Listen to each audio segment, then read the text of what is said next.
So you have a very interesting former life as a paralegal. I believe you got an MBA. You were working at AIG before AIG was no longer. Tell us about that world, how you felt every day getting up, going to that type of an environment, and did you let them know that you'd been in bands prior to that in New York City? Or was that taboo? No, that wasn't taboo, exactly, but it definitely was. There, of course, is an expectation when you're working on Wall Street that nothing is going to interfere with your professional dedication. But in any corporate job or business job or professional job, that is the expectation, and it should be.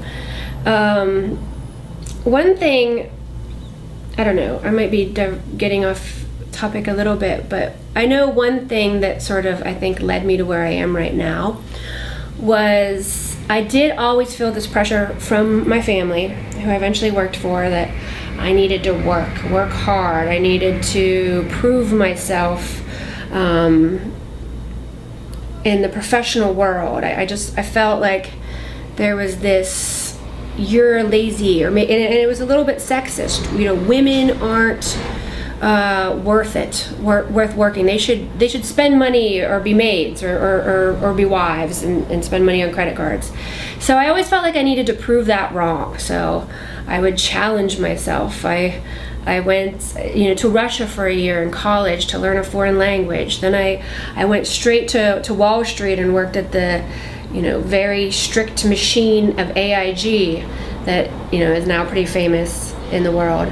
After that, I got my pilot certificate, my commercial pilot certificate, and my flight instructor certificate, all these things that were just really, really hard. And like, when were like the men in my family, because it was sort of a male traditional family, ever gonna say, okay, Rebecca, yeah, you're smart, you work hard, you deserve some credit. And finally, then I went to Carnegie Mellon and did a really quantitative MBA program. Finally, I went and began working for my family and for my grandpa, who was the patriarch, and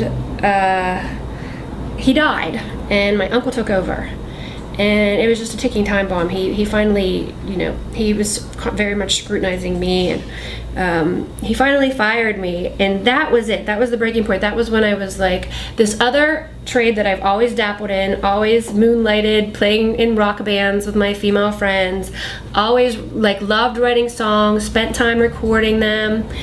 That was it. That was when I was just gonna say, I don't care what anybody thinks anymore, or I'm never gonna please anyone. And that was the turning point when we really, really went for it with the band.